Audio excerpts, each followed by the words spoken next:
What led me to develop the SAMR model was some work I did back in the mid-'80s. I was a graduate student at Harvard at that point, and working on rethinking aspects of the undergraduate introductory science curriculum. And at that point, I could see that some of the tools we had for digital storytelling and so on could really make a change. But it wasn't clear that this was anything intrinsic to a given tool, and rather a question of different types of practice associated with this. So that's what triggered the desire to research the topic and eventually led to the SAMR model. It's very important for people to feel comfortable with the tools, to evolve their practice. So it's just fine for people to say, look, I'm going to start doing what I already do at the substitution to augmentation levels, incorporate the tools, enhance my current practice, and when I'm comfortable with that, move on to incorporating elements at modification to redefinition. That's a perfectly valid approach. In fact, to be honest with you, I think it's the approach that would work for most teachers. There are many things that work just fine at substitution to augmentation levels. For instance, assume I'm teaching a course on poetry. It's fine if I decide as an educator that I'm going to create, say, an ebook that incorporates the poems, some readings of the poems, maybe some critical elements to allow the students to read different interpretations and so on, which would take it roughly to an augmentation level.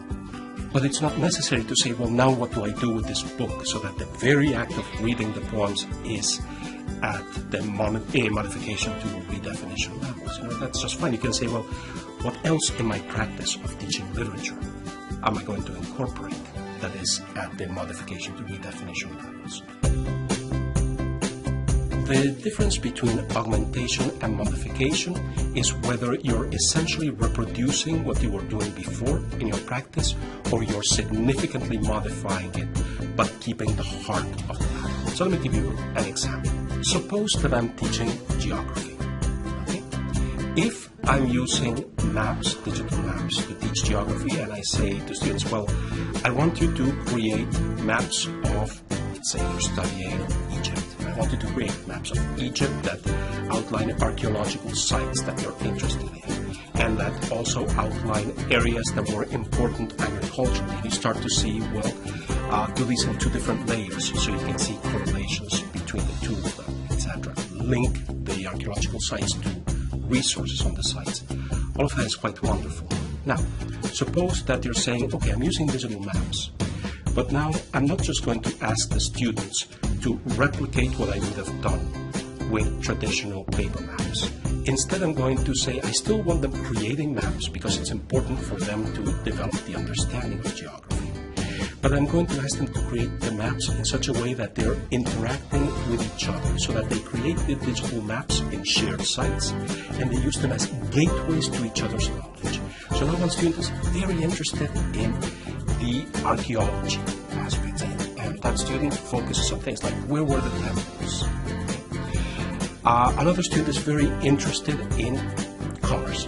So they focus on where were the trading points, and they create their maps. You have them engaging in a deeper conversation where you're using the digital maps as a gateway for a social practice of exploration. In effect, you're asking your students to become geographers and use the maps to talk with each other, integrate each other's discoveries, build a practice that is mediated by the social use of the tools in a network environment. That will take you up to modification, because while you still have some of the heart of the matter, make sure the students understand these concepts by developing maps about them.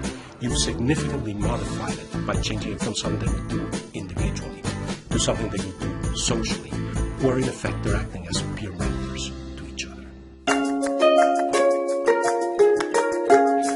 Really good use of the technology at the modification to redefinition levels allows students to engage in exploration of areas that they might not have otherwise. Let me give you an example from some of my own practice.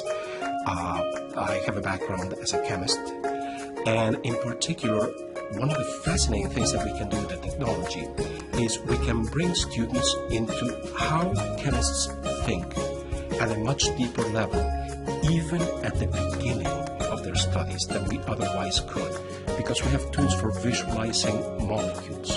We have tools for simulating and visualizing interactions, reactions between molecules.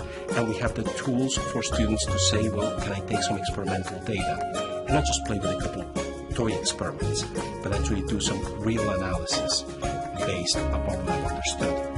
One of the things I see happening in classrooms that are very successful at incorporating tools at the modification and redefinition level is I see students taking charge of the modification.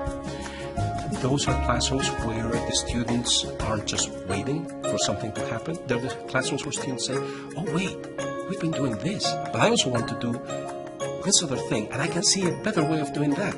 And there's a certain excitement, a certain ownership of the learning. There's a certain joy in figuring out, gee, I could do this in a different way and bring something different or new to my students. And I think keeping teaching practice as something enjoyable, lively, the reason that so many teachers become teachers in the first place, keeping the passion alive. So again, a continual re-examination of practice allows me as a teacher to make the best possible use of the technology to accomplish my goals.